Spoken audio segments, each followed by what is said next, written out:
네, 안녕하십니까 여러분. 5시 47분 12월 30일입니다. 반갑습니다 여러분들. 코인 타임즈입니다.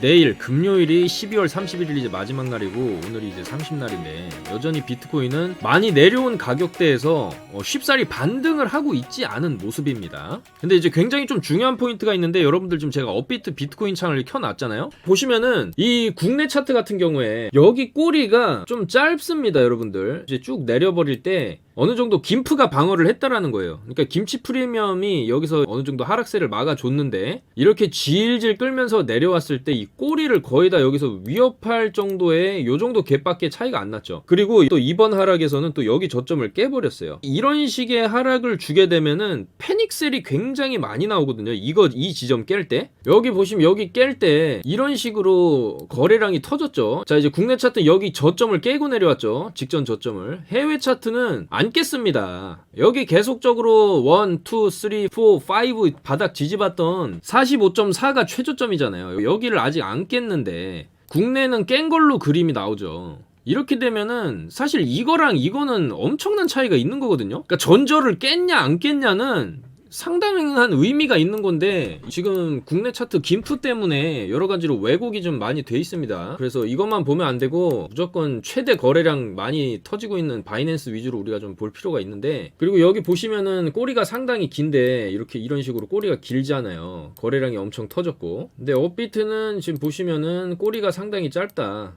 물론 선물과 현물의 차이가 있어요. 원래 선물 차트가 더 다이나믹하게 극심하게 왔다 갔다 하는 건 맞죠. 꼬리도 심하게 달리고. 근데 요번 하락은 이렇게 점진적으로 하락을 이렇게 주는 과정에서 전저를 이탈시켜버리는 거랑 전저를 이탈 안 하고 올리는 거랑은 상당히 차이가 있는 건데, 일단 요런 거를 한번 항상 여러분들 해외 차트를 기준으로 보셔야 김프가 없는 상황에서 측정이 가능하기 때문에 해외 차트를 좀 보면서 하시는 게 좋고, 일단은 지금 비트코인이 52K부터 46을 찍었죠. 그러니까 이 46K라는 부분이 이 가격대가 의미하는 바가 굉장히 많아요. 계속적으로 여기서 지지를 받았던 지지 라인이기 때문에 만약에 여기서 올라가다가 이거를 깨고 내려가면은 엄청난 투매 물량이 나옵니다. 진짜로 세력들이 작정하고 롱 레버리지를 청산시키려면은 여기를 깨주면은 돼요. 여기를 깨주면은 비트 끝났다 도망쳐 하면서 여기서 또 다 받아가지고 이렇게 올리는 그림도 지금은 예상을 하고 있어야 된다. 좀 확대를 해서 보면은 오늘 아침에 최근 이제 좀 30분 봉으로 봤을 때 여기서 강하게 밀었고 1차적으로 엄청나게 세게 밀었죠. 보통 이렇게 세게 밀면서 거래량이 터져버리고 꼬리도 안 달렸으면은 2차적으로 하락이 나온다고 보셔야 됩니다. 그 다음에 여기서 2차 하락이 이렇게 쭉 터지고 또 거래량이 터졌죠. 엄청나게 팔아 제끼는 거죠.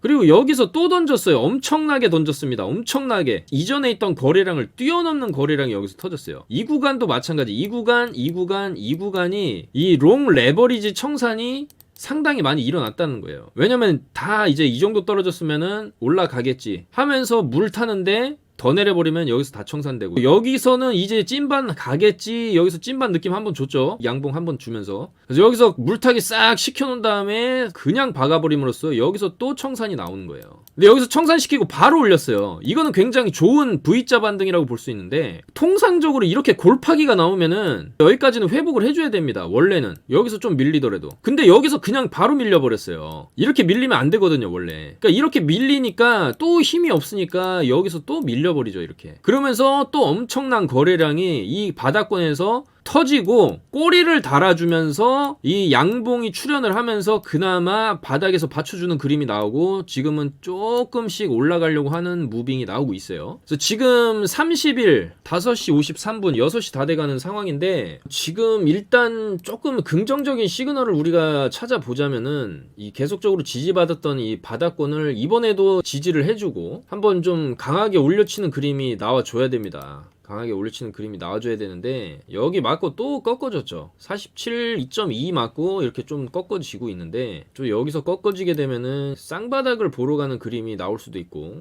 일단은 여기 꼬리까지는 안 가더라도 몸통 자리까지는 조정을 46.5까지는 한번 뺐다가 그 다음에 이런 식의 상승을 줄 수도 있겠죠. 근데 지금 47K가 또 중요한 지점이 돼버렸어요. 지금 맥스페인 구간이 48K였다가 오늘 47K로 바뀌었거든요. 11일 만기되는 옵션 물량들이 있는데 초록색이 콜옵션이죠. 그러니까 가격이 상승하면은 얘네들이 레버리지로 돈을 많이 벌어갈 수 있는 게 콜옵션이고, 풋옵션은 반대로 하방에 배팅을 하는 거죠. 비트코인이 떨어질 것이다. 그러니까 그 기준점이 47K라는 거예요. 비트코인이 47K 위로 막 쭉쭉 이렇게 올라가 주면은 이 콜옵션에 건 애들이 돈을 많이 버는 거고, 그럼 왜 이렇게 콜옵션 애들이 뭐 30만 달러까지 지금 터무니없는 가격대인데, 물론 내년엔 가겠지만 그 올해죠. 21년 12월에 이렇게 가격을 예상한 애들이 보통 3개월이나 2개월이나 이렇게 해가지고 배팅을 한 거죠. 그러니까 얘네들은 올라가면 이제 돈을 버는 거고, 그렇지 못하면은 사실상 원금 손실의 위험도 있는 건데, 이만큼 상방을 많이 보고 있었던 애들이 많았다라는 거죠. 지금 이제 비트코인 선물 시장에 롱 레버리지도 물론 굉장히 많이 쌓여 있긴 하지만, 이 레버리지는 기간이 무제한이거든요. 무제한. 근데 여러분들이 물론 펀딩피라는 수수료를 계속 내긴 하겠지만, 기간이 옵션 만기일처럼 12월 31일자로 종료가 된다거나 이러진 않아요, 보통. 그렇기 때문에 레버리지는 좀 더 생명 연장을, 또 현금을 계속 집어넣으면은 생명 연장이 계속 되는데, 이 콜옵션, 풋옵션, 옵션 만기일은 31일 지나면은 싹 요게 리셋이 된다고 보시면 되는 겁니다. 근데 요것도 돈 내면 또 연장은 할 수는 있지만, 어쨌거나 이 31일 기점으로 해가지고 많은 수의 포지션이 사라진다는 거죠. 그만큼 이만큼의 쌓여있는 이 매물대들이 좀 해소가 되는 과정이고, 반대로 이 밑으로 내려가도 안 되겠죠. 비트코인이 내려가면은 풋옵션 하방에 배팅한 애들이 다 돈을 벌어 가는 건데, 그러니까 하방에 건 애들이나 상방에 건 애들이나 돈을 제일 못 벌어가는 구간이 47K이기 때문에, 이 47K 부근을 내일까지는 유지할 가능성이 굉장히 높아졌다라는 거죠. 어제는 48이었는데 오늘은 47이고, 그래서 이 맥스페인 구간 47K 구간을 여기 이제 아래로도 못 가고 이 위로도 못 가는 상황이 지금 나오고 있다. 왜냐면 여기에 걸린 물량이 7조가 되는 물량이 지금 걸렸고, 역대 최대 물량이 지금 걸려 있는 거니까. 그래서 비트코인이 지금 보시면은 계속 여기 지금 47K 47.1을 찍고 지금 46.8 내려오고, 여기서 계속 왔다 갔다 하는 거죠. 아마 내일까지는 이 47K 부근에서 왔다리 갔다리 하면서 계속 그런 움직임이 나올 것 같고, 그래서 일단은 1차적으로 여기서 이제 바닥으로 쭉 뽑으면서 여기서 아래꼬리 달면서 받쳐 올리긴 했죠. 짜자자자. 왜냐면 더 빠지면 또 풋옵션 애들이 돈 벌어가는 거니까 가격 방어를 여기서 좀 해주는 모습이 아닌가, 그렇게 보여집니다. 그래서 옵션 만기는 3개월에 한 번씩 있어요. 3개월에 한 번씩 있으니까 그거는 좀 참고를 하시면 될 것 같고, 그래서 일단은 지금 이게 완전히 바닥이라고 이제 확인이 됐다라고 하는 시그널을 우리가 어떻게 확인을 해야 되냐면은, 뭐 내일까지 여기서 시간 끈다고 해도 그 이후에 반등이 좀 빨리 나와야 됩니다. 근데 이렇게 시간 끄는 것 자체가 약간 좀 불안하긴 하거든요. 지금 원래 반등이라는 거는 반등이 바로 좀 시원시원하게 이렇게 좀 나와줘야 됩니다. 이렇게 반등이 지금 반등이 이제 안 나오고 있고, 31일까지 눈치 보는 눈치 게임 장세가 지금 벌어지고 있다. 그래서 일단은 좀 빠르게 회복을 해줘야 되고, 여기 중간 라인 49K까지는 올라와주고, 그리고 49K에 안착을 해주려면은 더 올라와야죠. 50K까지 치고 좀 빠져서 이 49를 뭐 한두 번 지지해주고 올라갔을 때, 이런 식으로 바닥 따지고 올라갔을 때가 추세 상승의 전환이라고 어느 정도는 확신을 할 수 있는 그런 그림이 나오는 거거든요. 한 번 올라갔다고 안착이다 이게 아닙니다. 계속 여기서 지지해주고 여기서 상당히 좀 시간 끌어주고, 그 다음에 재차적으로 상승해주고 다시 밀렸다 하더라도 이 구간에서 이렇게 놀아주는 그림이 나올 때, 결과적으로 이 52K를 뚫어줬을 때 강력한 상방 추세가 터질 수 있다는 거죠. 그래서 52K 뚫어줘야 일단은 22년도 초반부에 우리가 예상하는 큰 폭의 상승을 한번 노려볼 수 있겠다라는 겁니다. 그래서 여기 이제 그려졌던 요 박스권 돌파하는 움직임, 여기도 마찬가지 이렇게 박스권이 나오게 되면은 이거를 돌파하는 움직임이 나왔을 때 큰 움직임을 기대해 볼 수 있고, 아직까지는 이게 찐바닥인지 가바닥인지는 좀 더 시간을 우리가 좀 지켜봐야 될 필요성이 있다는 거예요. 하지만 긍정적인 신호는 여기서 아래꼬리 달면서 대량거래 터지면서 1차적으로 받침대 역할은 여기서 해준 거는 맞습니다. 그렇기 때문에 이거를 깨지 않으면 승산이 있는 거예요. 여기가 바닥이라는 거가. 그렇기 때문에 좀 더 지금은 지루하고 힘들더라도 좀 더 지켜봐야 되는 구간이다. 그래서 조금 천천히 반등하는 그림이 나오게 되면은 약간 이제 이 구간에 대칭되는 그림이 또 나오는 거죠. 여기서 이렇게 빠졌다가 산 하나 만들어주고 이런 식으로 올리고 딱 대칭되는 그림을 만들고, 여기 그 다음엔 이 구간이겠죠. 이 구간처럼 이렇게 가는 그림, 이런 식의 대칭을 그리는 그림도 충분히 기대해 볼 수는 있어요. 큰 추가 하락은 좀 없이 올라가기를 바라는 마음입니다. 그리고 또 긍정적인 신호가 좀 하나 있는데, 이걸 보시게 되면은 요게 최근에 비트코인 가격이 요런 식으로 쭉 빠졌을 때 각 거래소별로 여기가 이제 총 거래소 전체고 이제 여기가 바이낸스, 여기가 이제 비트파이넥스, 코인베이스, 크라켄, FTX, 제미니 요렇게 있어요. 이제 대형 거래소들인데 일단 전체적으로 봤을 때 매수세가 상당히 지금 세죠. 그러니까 이렇게 쭉 가격이 떨어졌을 때 매수를 하는 그 주체들이 훨씬 많다라는 거거든요. 그러니까 저점에서 지금 세력들이 매수를 하고 있는 그림은 맞습니다. 근데 바이낸스를 보시면은 이 바이낸스가 전 세계 1위 거래소인데 물량을 계속 던졌어요. 바이낸스는 비트파이넥스 이거 홍콩에 있는 거래소인데 얘네도 물량을 계속 던졌죠. 얘네가 좀 드라마틱하게 던졌어요. 이렇게 던진 거 보면은 각도를 주고 이렇게 던졌거든요. 근데 코인베이스 미국 1위 거래소고 지금 상장까지 돼 있는 거래소인데 코인베이스의 물량을 보시면은 엄청나게 매수를 했어요. 딴 애들 다 팔아제끼는데 코인베이스 혼자서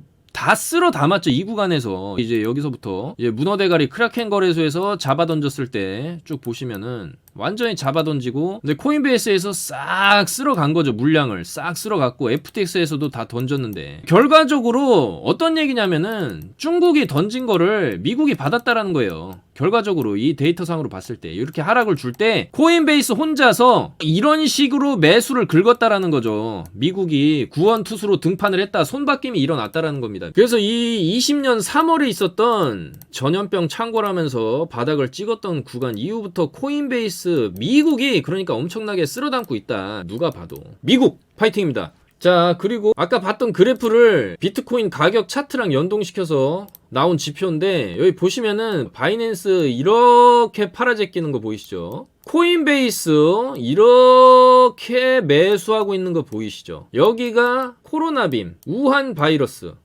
이후에 중국인들은 물량을 계속 던졌고 미국이 물량을 계속 샀다. 그리고 여기 보시면은 비트파이넥스도 결국에는 이제 중국 물량이라고 봐야 되죠. 비트파이넥스도 팔고 크라켄이나 FTX는 큰 변동성은 없어요. 그냥 평이한 수준인데 워낙 얘네는 좀 거래량 자체가 많진 않으니까 결국에는 바이낸스와 코인베이스의 접전, 중국과 미국의 접전이 일어나고 있다라고 보시면 될 것 같고 전체 물량은 매수세 자체는 감소를 했죠. 이건 또 아까 봤던 지표랑 좀 다르긴 한데 어쨌든 전체 물량이 감소했다. 왜냐면은 이렇게 가격이 여기서부터 쭉 하락을 줬으니까 이때 이제 코로나 빔 이후부터의 총 물량 지표를 나타낸 거 아까 거는 최근 거만 나타낸 겁니다. 그렇다 보니까 이 전체 구간 이 크게 비트코인이 최고점을 찍고 하나로 8천만 원을 찍고 내려올 때 당연히 전체 물량을 매도세가 강했었지만 코인베이스는 계속 매수를 했다라는 거죠. 비트코인을. 야, 이거 엄청난 데이터입니다, 여러분들. 그리고 이 한 장으로 우리가 많은 거를 얻어갈 수 있고 지금이 저점이고 추가 상승이 충분히 나올 수 있다라는 게 판명이 되는 거예요. 운전대를 미국이 잡고 있다. 지금 미국이 다 잡아가고 있다. 미국이 여기서 그림을 완성시킨 다음에 활용 점정을 찍는 순간이 비트코인 70K까지 날아가는 그림 22년 초반부에 충분히 터질 수 있지 않나. 이렇게 예상되는 부분입니다. 아, 확실히 우리 버거 형들이 받쳐주네요. 6.25 전쟁 때 중공군들 내려오면서 막 서울 밀리고 부산까지 국제시장 보셨죠 여러분들. 그 피난민 넘치고 이제 나라가 망하는 건가 이러고 있었을 때에도 미국의 그 메가더 장군이 We going to Incheon 짱깨들 뒤통수를 공략을 한다. 딱 인천 상륙작전을 하면서 중공군들을 쌈 싸먹기 작전으로 싹 쓸어버렸던 게 또 미국인데 역시 비트코인 시장에서도 미국이 구원투수로 등판하고 있다는 겁니다. 마치 여러분들 롤 아시죠? 리그 오브 레전드 게임 많이들 하시는 게임이고 지금 가장 PC방에서도 인기 있는 게임인데 이 롤 보시면은 이 롤도 이제 5대5로 싸우는 게임입니다. 이제 진영이 상대편 진영이 있고 우리 편 진영이 있는데 요런 중요 지점들에서 전투가 진행이 되는데 결국에 게임 마지막에 가게 되면은 서로가 영혼을 걸고 싸우는 영혼의 한타 요거를 진행을 하게 돼 있습니다. 5대5로 맞붙어서 게임의 승패가 갈리는 그런 중요한 전투가 일어나는데 우리 편이 밀리는 거예요. 상대방한테 쫙 밀리는 구간에 들어왔고 우리 편에는 페이커가 있다. 그러면서 우리 편이 막 이렇게 밀리고 있을 때 요 뒤에 와드가 하나 박혀있고 페이커가 여기서 아이템을 풀 세팅을 해요. 마치 미국이 비트코인 풀 매집을 하듯이 아이템 풀 세팅을 하고 무한의 대검에 마법사의 모자에 신발까지 팔아제끼고 풀 세팅을 한 다음에 여기로 텔레포트를 타면서 뒤에서 다 싸잡아먹는 그림. 중공군을 인천의 메가더 장군이 상륙을 하면서 싸그리 잡아먹고 우리 편도 가자 하면서 전투가 일어나면서 결국에는 승리로 이끄는 그런 그림이 지금 이 비트코인 시장에도 일어나고 있는 게 아닌가, 그렇게 생각을 해봅니다. 자, 지금 조금 연세 있으신 분들은 이놈이 무슨 얘기를 하는 건가 잘 모르실 수도 있겠지만은 저런 게임이 있습니다. 그리고 비단 이제 여러분들 예전에 뭐 삼국지 게임도 많이 해보셨겠지만은 이 투자판이나 전쟁터나 이 엄청난 전략과 이 화전양면 전술과 돈의 싸움이 가장 치열한 거예요. 투자판이 가장 치열한 이 눈치 싸움이나 서로를 의심하고 또 의심하는 작전판의 세력들이 판치는 곳이 또 투자판이기 때문에 항상 전략적인 우리가 생각을 가지고 투자에 임해야 되는 것이죠. 그래서 여러 가지 수치들로 봤을 때 미국이 지금 비트코인 시장의 패권을 가져가고 있다는 게 보이죠. 중국은 털리고 미국이 가져가고 있다는 그림이고, 이런 거대한 손바뀜이 일어나는 구간이 이제 지금 구간이 아닌가, 그렇게 보여집니다. 자, 그래서 나스닥 상황을 잠깐 보면은 조금 이제 횡보 장세로 들어갔고, 나스닥도 최근에 보시면은 좀 급등을 나왔어요. 급등이 쭉 나왔기 때문에 한번 저항 맞을 때는 또 됐거든요. 그렇지만 최근에 이 나스닥 시장도 회복한 이유가 계속해서 확진자 수가 이틀 연속 100만 명을 넘어섰음에도 빠르게 확산은 하지만 가벼운 중상으로 끝난다. 그렇기 때문에 오미크론에 대한 공포가 완화되는 모습이라는 거죠. 그리고 시장이 추가적인 상승을 원하는 것 같다. 이 같은 움직임 또 시장에 자신감을 불어넣어줬다. 이런 해석들이 좀 나오고 있죠. 그리고 올해도 괜찮았지만 내년도 마찬가지로 좋을 것이다. 이런 전망들이 나오고 있습니다. 나스닥도. 그리고 국내 증시를 살펴보면은 좀 제자리 걸음 위메이드는 옆으로 쭉 가면서 아직까지도 시총 6조 정도를 좀 유지해주는 모습입니다. 근데 이제 위메이드에서 개미들이 좀 많이 팔고 있다. 이런 얘기가 나오고 있고, 위믹스 코인의 이익 규모가 향후에 이제 주가에 좀 판가름이 될 수가 있겠다라는 것이죠. 그래서 결국에는 위메이드 주가도 이렇게 가파르게 오른 게 얘네가 만들었던 이 위믹스 코인을 통해서 수익을 내는 게 가능해졌기 때문이다라는 거죠. 이미 미르4 글로벌에서 플레이 투 원 모델을 해가지고 흑철을 캐내가지고 이거를 드레이코로 교환한 다음에 그 다음에 위믹스로 바꿀 수 있다라는 거죠. 그리고 내년 중에 100여 개의 게임에서 유저들이 자체 코인을 위믹스로 교환할 수 있는 것을 목표로 해가지고 여러 가지 게임사들이랑 협력을 지금 하고 있다는 거죠. 그래서 일부 증권사는 위메이드의 주가가 내년에는 20만원 후반까지 오를 것으로 내다보는 것도 있다. 흥국증권은 27만원까지, 지금 이제 17만원인데 여기서 이 위메이드 주가가 전고를 뚫을 거라는 거죠. 27만원까지 갈 거다, 요런 예상도 지금 하고 있다라는 겁니다. 그래서 위믹스 차트를 좀 보면은 현재 이제 12,000원대인데 여기서 계속 옆으로 횡보를 하는 모습이죠. 어차피 비트가 빠지면서 좀 많이 빠졌다가 여기서 이제 또 올라가려면 비트가 올라줘야 되겠고, 하지만 여기 요 부근에서 단기적인 무빙을 봤을 때는 비트가 많이 빠졌는데도 이 위믹스는 전저를 이탈을 안 했죠. 여기 보시면은 이제 10,000원을 위협하지 않고 지금 12,000원, 여기서 요 정도 빠진 건데 많이 지금 안 빠졌어요. 굉장히 긍정적으로 보이거든요, 위믹스. 그리고 오늘 빗썸에 지금 갈라 토큰이 상장을 했어요. 게임 코인 중에서도 이제 근본으로 분류되는 갈라 코인이 빗썸에 상장을 해가지고, 제가 일전 영상에서도 갈라코인 굉장히 좋다라고 다 말씀을 드렸었는데 이거 잡으셨던 분들은 상장빔이 상당히 많이 터졌거든요. 장기적으로 보셔도 되고 상당히 오늘 이제 올려치면서 빗썸에 상장하면서 470원부터 580원대까지 쭉 올리고 상단 자리 유지를 해주고 있죠, 갈라코인. 그리고 보바 토큰도 상장을 했습니다. 오미세고에서 1대1로 에어드랍 해줬던 토큰이고, 이 보바 토큰 에어드랍 이슈 때문에 오미세고 가격이 쭉 올라갔다가 나락을 갔지만, 보바 토큰도 상장했지만 갈라만큼의 파워는 없고 상장하고 나서 쭉 죽는 모습.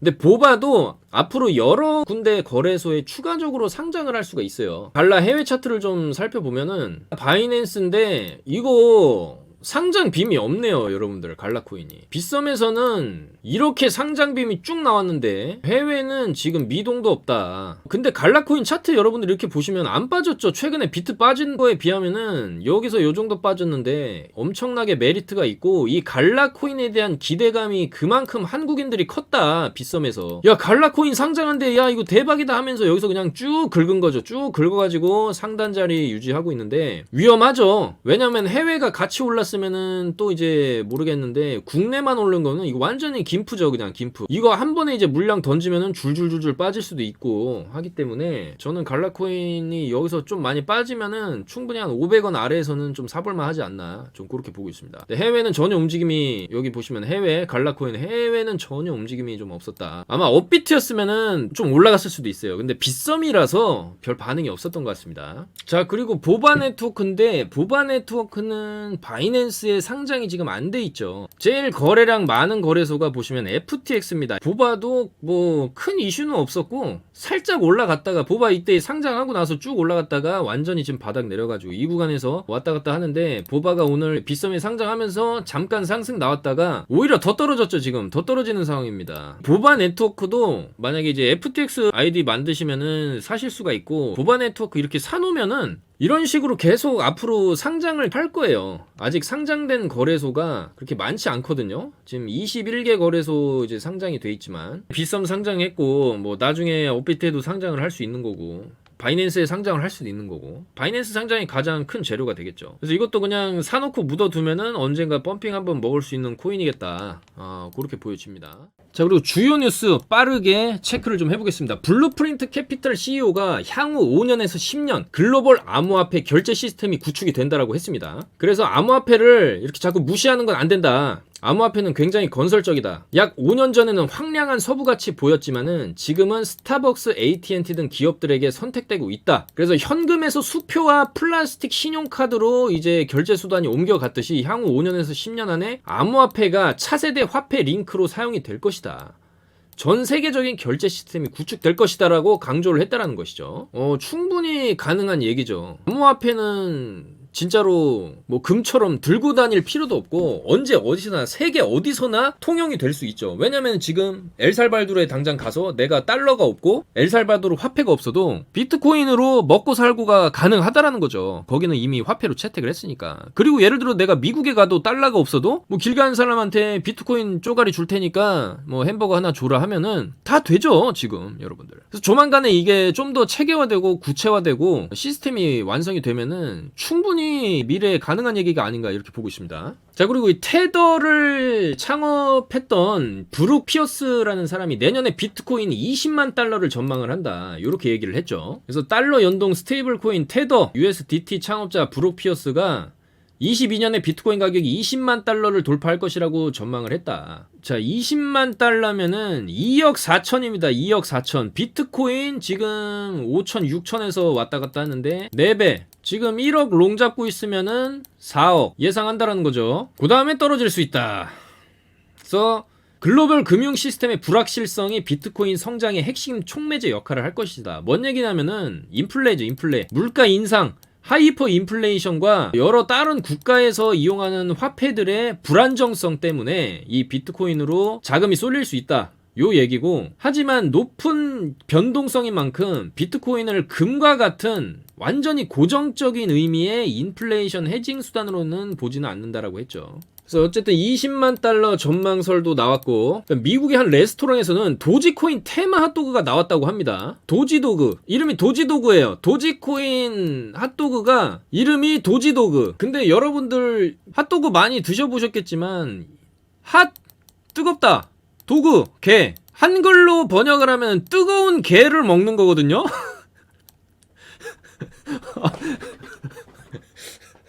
핫도그가 빵에 소세지 끼운 건데, 이렇게 소세지 이렇게 빵에 끼워서 케첩 뿌려서 먹는 건데 이게 뜨거운 게다. 지금 생각해보니까 핫도그가 왜 뜨거운 게인가에 대해서 한번 알아볼 필요가 있겠다. 이게 어떻게 뜨거운 게냐, 알아보겠습니다. 이 핫도그의 이름의 유래에 대해서는 여러 주장이 있지만은 명확한 건 없자. 하지만 가장 신빙성이 높은 썰로는 핫도그에 끼워 먹는 기다란 독일산 소세지가 다리가 짧은 독일산 게 닥스훈트의 몸통과 비슷하게 생겨서 닥스훈트 소세지, 이렇게 불렸는데, 이거를 미국에서 수입하면서 이름이 길고 어렵다 임마, 핫 닥스훈트는 너무 어렵다 하면서 닥스훈트를 그냥 도그로 바꿔버렸고 핫도그라는 정체불명의 이름으로 탈바꿈하게 되었다는 것. 아니면은 프랑크푸르터를 변형했다라고도 한다. 1차 세계대전 당시에 적국이었던 독일에 대한 반감으로, 독일이 일으킨 전쟁이죠. 1차 세계대전. 프랑크푸르트 소세지를 핫도그, 개죠, 개. 그러니까 독일인들은 개다, 뭐 요런 느낌이겠죠.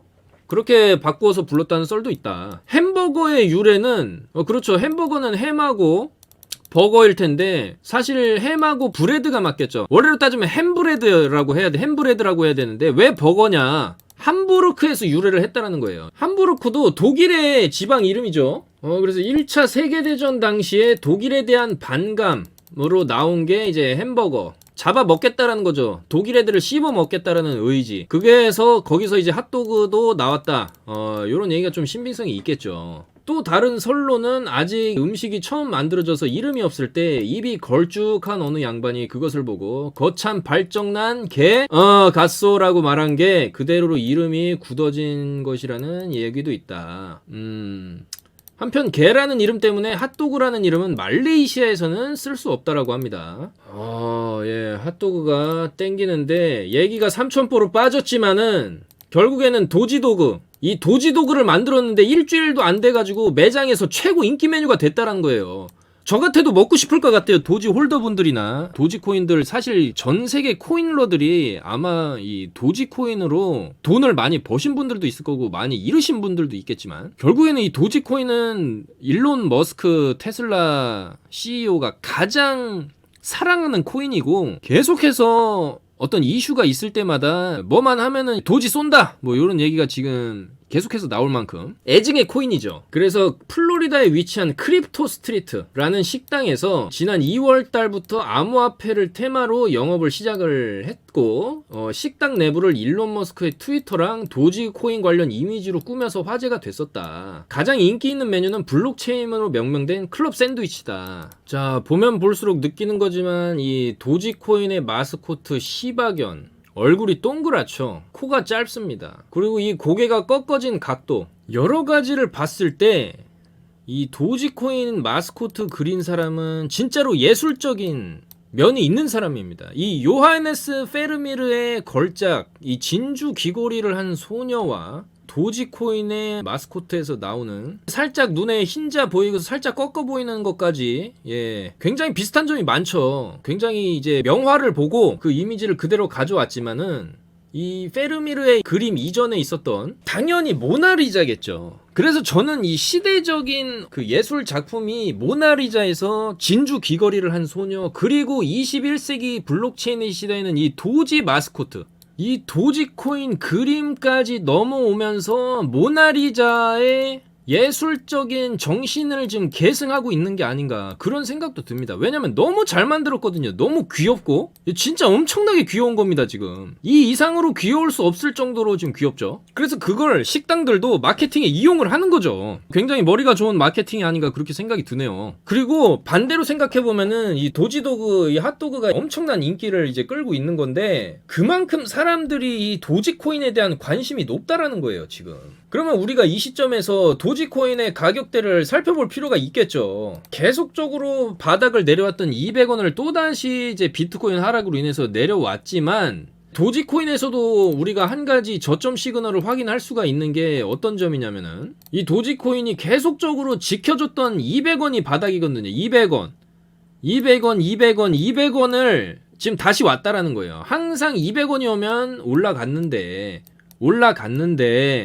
올라가겠죠. 그래서 이 도지코인으로 봤을 때도 지금이 바닥이 아닌가라는 생각이 드는 거죠. 이 이하로 과연 더 떨어질 수 있나 그런 생각이 드는 거예요. 그래서 일단은 도지가 지금 210원이고 시총 27조까지 또 다시 떨어졌죠. 얼마 전에 거의 한 30조 되다가 27조로 떨어졌다.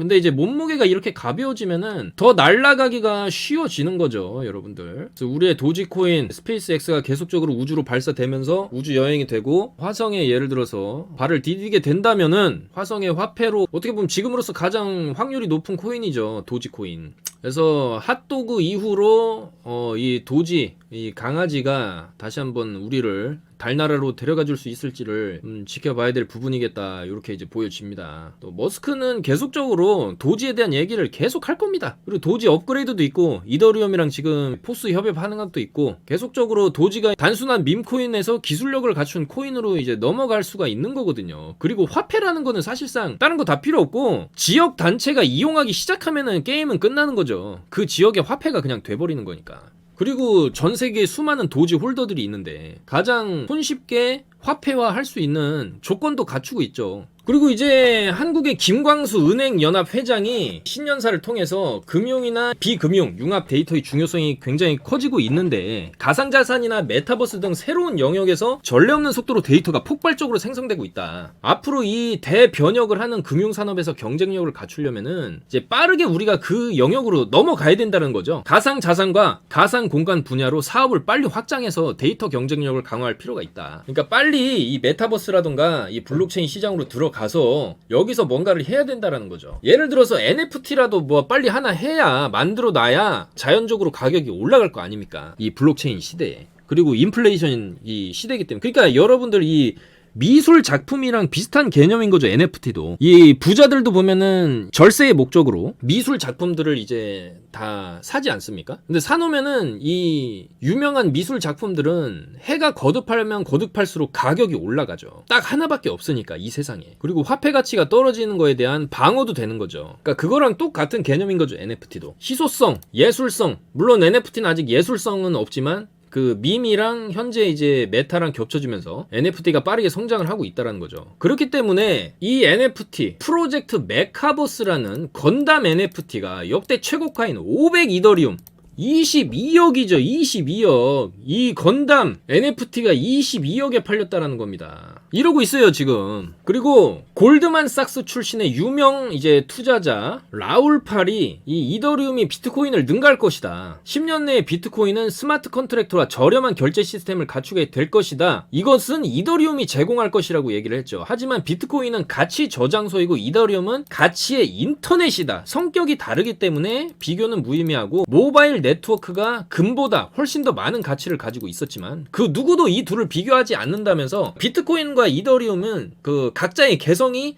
확실하다는 거죠. 하지만 어떤 기술적 측면에서 이더리움이 훨씬 더 뛰어나다라는 거죠. 그러면서 자기가 보유하던 대부분의 비트코인을 이더리움으로 전환했다라고 밝힌 바가 있다라고 합니다. 그래서 이더리움의 상태를 한번 살펴보면 이더리움도 많이 빠졌죠. 여기서 근데 가격 방어를 비트코인 빠지는 거에 비하면은 가격 방어를 상당히 잘했습니다.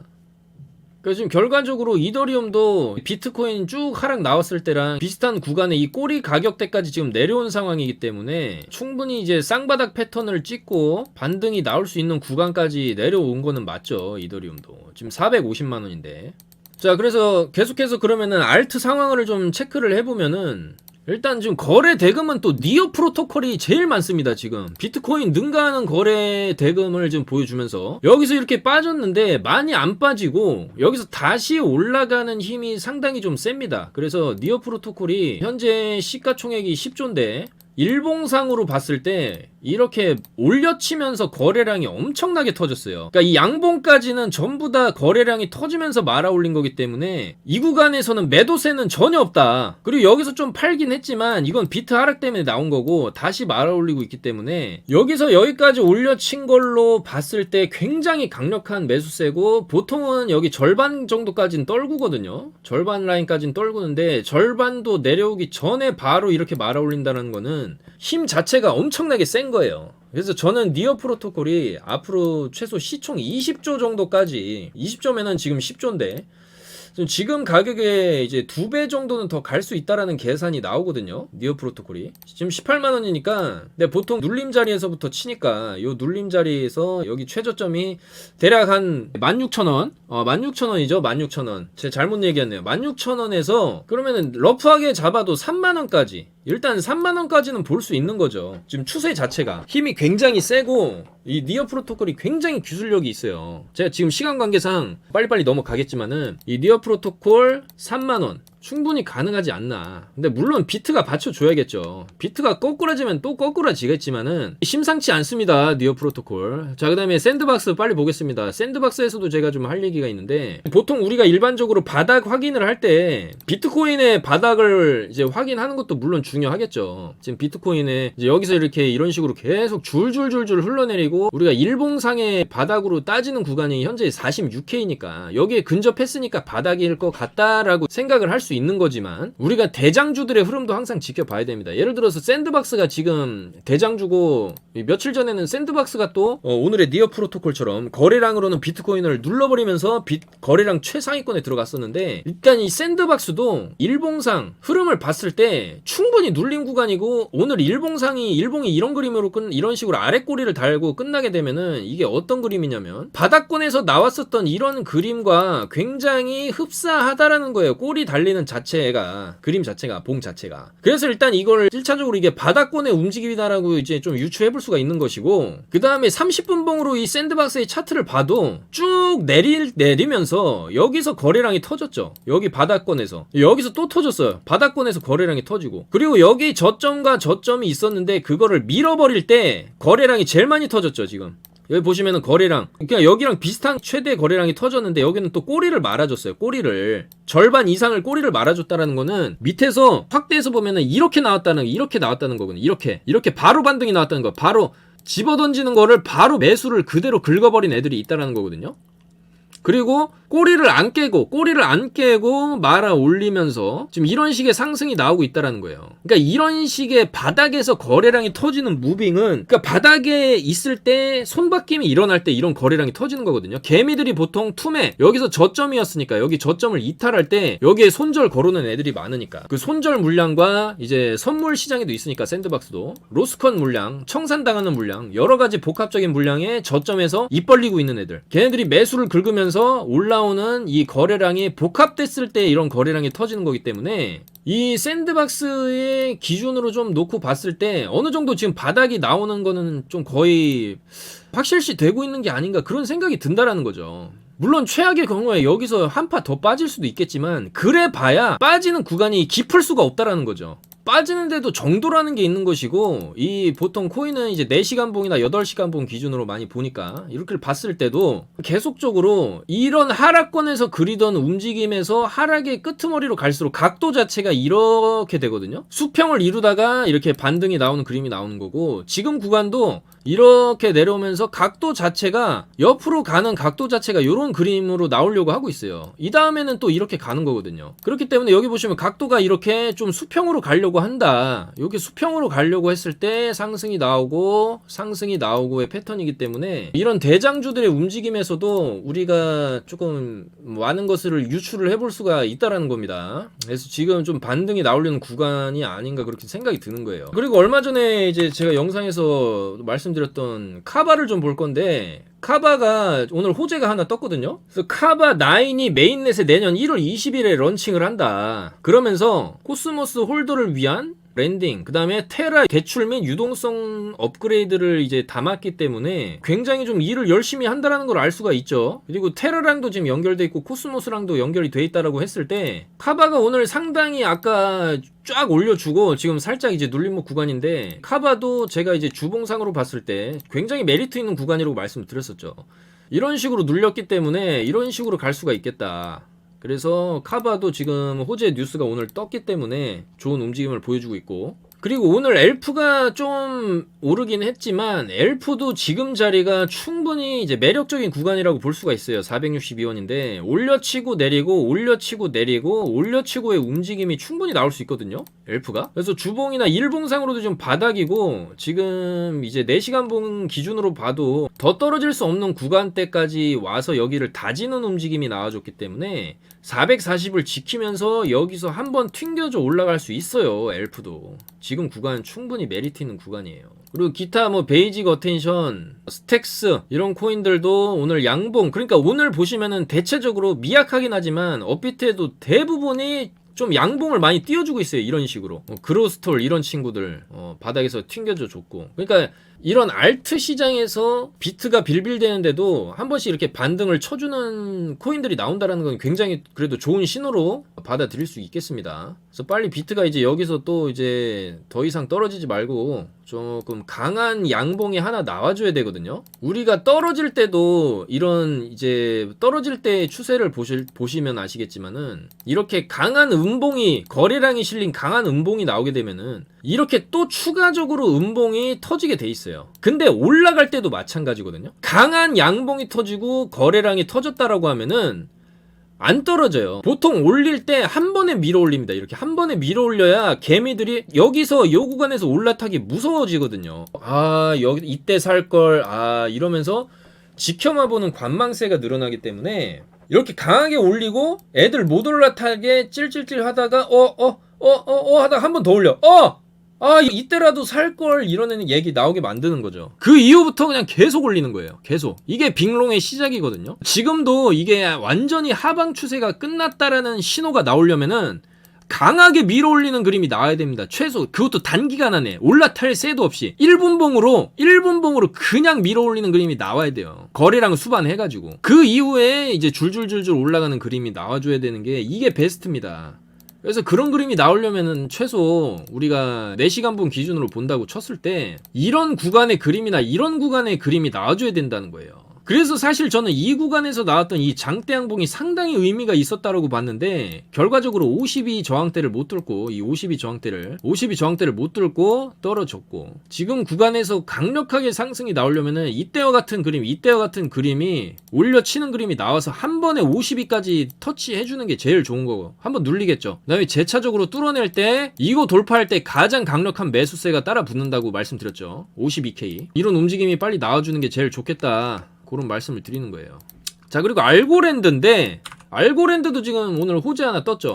알고랜드도 얘네가 이제 디파이, 알고파이 해가지고 300만 달러 규모의 유동성 채굴 프로그램을 진행하겠다. 그래서 유동성 채굴은 뭐냐면은 자금을 얘네 알고랜드 디파이로 자금을 끌어들인다는 거거든요. 유동성 풀을 늘려가겠다는 거예요. 그러니까 자금을 많이 빨아오겠다는 거예요. 그래서 그 자금을 많이 땡겨오면은 알고랜드를 보상으로 준다는 거죠. 그러니까 약간 다단계식인 거예요. 그러니까 예를 들어서 내가 100만 원을 알고랜드에 예치를 하고 근데 이제 네가 다른 애를 100만 원 데려오면은 내가 너한테 알고랜드 200만 개 줄게. 뭐 이런 식으로 좀 다단계식의 금융이라고 좀 보실 수 있겠죠. 그래서 그런 보상 시스템 자체를 업그레이드를 하겠다라는 거예요. 그래서 굉장히 호재죠. 왜냐면은 이 미끼를 많이 뿌려야 사용자가 많이 늘어나는 거고 사용자가 많이 늘어나야 수수료로도 얘네를 뽑아 먹는 거니까. 그래서 알고랜드도 제가 좋게 보는 게 뭐냐면 이 알고랜드도 오늘 2.5% 올라가고 있고 제가 알고랜드 계속적으로 영상에서 저번 주부터 좋다고 말씀드렸죠. 차트적으로도 완전 바닥이죠. 여기서 바닥 찍고 나가지고 이 바닥에서 거래량 터지고 있고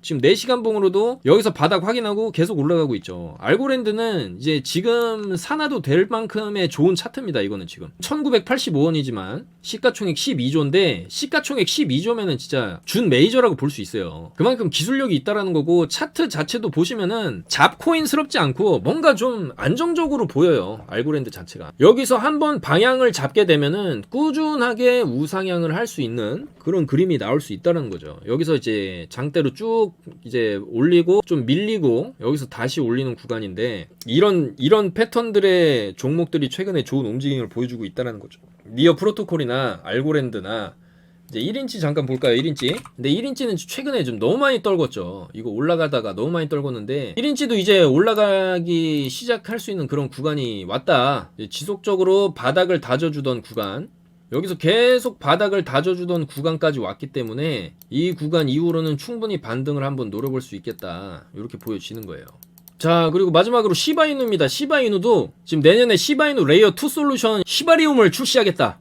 와, 시바리움 이름이 굉장히 약간 이제 거시기한데 지금 시바이누 프로젝트는 이더리움 상에서 구동되기 때문에 높은 가스 수수료에 어려움을 겪고 있다. 근데 시바리움으로 되게 되면은 이거는 해결될 것으로 보이고 시바이누 공식 NFT 15시 이름이 앞에 하여튼 시바자가 붙으니까 이름 자체가 굉장히 이렇게 되는데 또 게임이 나온다는 거죠. 15시를 기반으로 한 두 가지 게임이 나온다. P2E 방식이 될 거다. 그래서 시바이누도 굉장히 일을 열심히 하는 거죠. 게임까지 만들고. 시바이누가 차트적으로 봤을 때 요거거든요. 지금 시바이누 업비트 없기 때문에 여러분들이 살려면 이제 해외 거래소에서 한다든지 요 바이낸스 이런 데서 한다든지 그렇게 해야 됩니다. 지금 바이낸스, 코인베이스, 그 다음에 후오비 이런 식으로 돼 있고, 한국 거래소에는 지금 상장이 안 돼 있는 것 같은데, 이 시바이누 차트를 보시면은 엄청나게 올려치고 쭉 내려와가지고 지금 바닥권이죠. 지금 충분히 매수할 만한 가격대까지 왔어요. 그래서 해외 거래소에 계좌 있으신 분들은 충분히 지금 매수할 만한 구간대에 왔다. 내년에 플레이 투 언 게임이 요거 나오게 되면은 P2E죠. P2E 게임이 나오게 되면은 이 시바이누 게임을 하면서 돈까지 벌게 되면은 엄청난 메리트가 있는 거기 때문에 시바이누가 재차적인 상승이 터질 수도 있어요. 게임 히트를 치게 되면은 제2의 엑시 인피니트처럼 이렇게 갈 수도 있겠죠. 지금 시바이누 코인은 현재 시가총액 자체가 13위죠. 도지코인 바로 아래에 있습니다. 시바이누가. 그러니까 도지랑 시바, 결국에는 시바견들이 다 지금 헤쳐먹고 있는 상황인데, 야, 시가총액 22조죠. 지금 22조. 이거 밈코인이라고 무시할 게 아니라 지금 사놔야 되는 게 아닌가, 그런 생각이 들 정도로 강력하게 일을 열심히 하고 있다라는 거예요. 그래서 좀 마지막으로 말씀드리자면은 비트코인 지금 좀 반등을 할랑말랑 하고 있는 상황이지만 47K를 계속적으로 왔다 갔다 할 수 있는 확률이 굉장히 높죠. 옵션 만기일이기 때문에. 그래서 저는 이 코인을 투자를 할 때는 결국에는 우리가 방향성은 둘 중에 하나잖아요. 상승이냐 하락이냐, 이 본인만의 관점을 가지고 투자를 해야 된다는 게 맞는 거죠. 내가 하락을 보고 있으면 지금 숏을 잡고 있는 게 맞는 것이고, 내가 상승을 보면은 지금 종목들을 조금씩 이제 매수해놓고 있는 게 맞다라는 거죠. 그리고 그 관점 자체는 롱이냐 숏이냐, 그 관점 자체는 현재의 전 세계적인 이제 경제 흐름에서 나오는 건데, 이 전 세계적인 경제 흐름이 블록체인과 웹 3.0과 메타버스와 게임 플레이 투 언의 시대는 내년이 정점이라고 하고 전성기라고 하고 지금이 시작이라고 하는데, 과연 이게 떨어질 것이냐, 올라갈 확률이 더 높지 않겠습니까? 그래서 우리가 투자를 하는 거죠. 그리고 모든 주식도 마찬가지고 나스닥 시황이라던가 선물, 현물, 비트, 금값, 환율, 이 모든 데이터를 분석을 해가지고 미래값을 유추하면서 투자를 하는 게 맞는 거죠. 근데 이렇게 분석을 하고 투자를 하더라도 변동성, 이런 변동성은 항상 있기 때문에 우리가 항상 몰빵은 금지하고 도박하듯이 하면 안 되고, 조금 분위기 이상하다 싶으면은 플랜 B를 세우고, 이런 식으로 해서 전략적으로 1억이 있어도 2천만 원 정도로만 운영을 한다든지 해서 현금 비중을 들고 있어야 하락장이 와도 무조건 탈출이 가능하고, 어차피 상승장 오면은 또 미친 듯이 수익을 내기 때문에 지금 물려 계시는 분들도 걱정하실 필요가 없어요. 저희가 다 도와드릴 겁니다. 이런 상승장 오면은 전부 다 수익 내면서 나올 거기 때문에 지금 이 지지부진하는 이 구간을